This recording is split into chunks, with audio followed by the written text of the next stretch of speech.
And next week they're going to debate whether they believe in climate change again. Everyone is agreed that we must make energy affordability the number one priority. There's no problem with argument over policy here. We've got to have it and we've got to sort it out and go to the public with one view. And we're going to have a good meeting next week. We'll settle the issue of net zero. Every one of my team is absolutely united. I can't pretend things are good.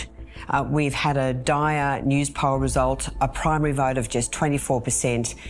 Things are not travelling well. I do have to say, really honestly, I do think Sussan is losing support. I don't know about the others behind you. Under maximum pressure, Sussan Ley and Dan Tehan have come out today and said that the Liberal Party will join the National Party in officially dumping the net zero by 2050 policy. Australians deserve affordable energy and responsible emissions reduction. It's been a long time coming, too much conversation about it.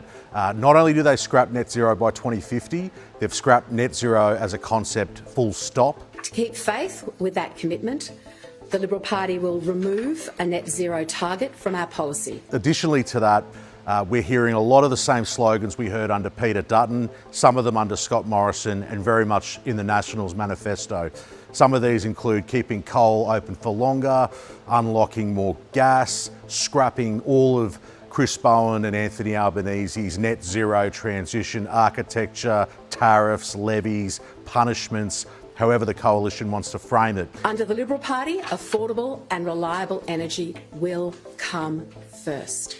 Now, the Labor Party has tried to convince you that they can reduce emissions and reduce power prices. In fact, their policy does neither. Emissions are not coming down, power prices are not coming down. It is a big moment for Sussan Ley. She's got one more week after this week before she returns for the final parliamentary sitting week of 2025. Let's just say the numbers are clear. She was dragged to this decision. The Conservatives who walked in to the Liberal Party room as a pack, they have orchestrated the numbers against Sussan Ley, and it is now up to her to try and sell this policy, which has really frustrated her moderate colleagues who helped her win the leadership and who are really concerned about the ongoing threat of the Climate 200 Teals. My understanding is that Sussan Ley will be given an opportunity to try and sell this anti-net zero policy position. We believe that done in the right way, we can have emissions coming down and prices coming down. The feeling amongst a lot of the Conservatives and colleagues is that she will not be able to sell this policy, that she will make mistakes. So it's up to her, but she's got a very small window now to land this big sell on the Liberal Party and National Party's policy position. The Liberals and Nationals will have a joint party room meeting on Sunday. They'll come together, they will make an agreement, but it very much looks like the Nationals have dragged the Liberals to this position. My understanding is that at this point, she will be allowed to stay as leader, or she will stay as leader over the summer break, but all bets are off, I believe, when the MPs return in February next year.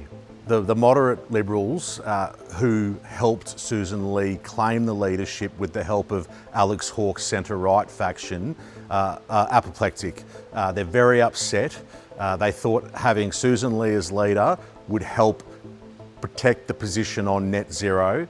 They have effectively got nothing out of this deal, and all they're allowed to say basically is that it would be a great thing, it would be a welcome thing if Australia gets to net zero at some point in the future.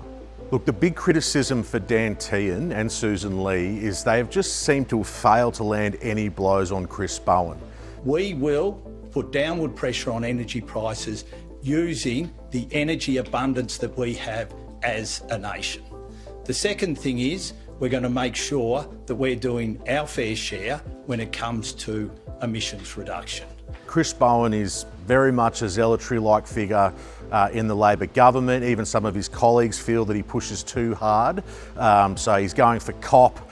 He's running these really ambitious emissions reduction targets, wants to roll out battery, solar, wind all over the country, help push more Australians into electric vehicles.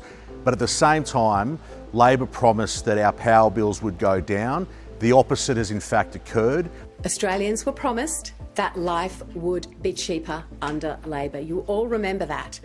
But you all know that Australians have been absolutely crushed. We're also seeing real stress on heavy industries, particularly in the regions around jobs, Tomago, etc. There's a real impetus for the coalition to really go after Chris Bowen. And how do you go after Chris Bowen? Well, you need to have detailed policies.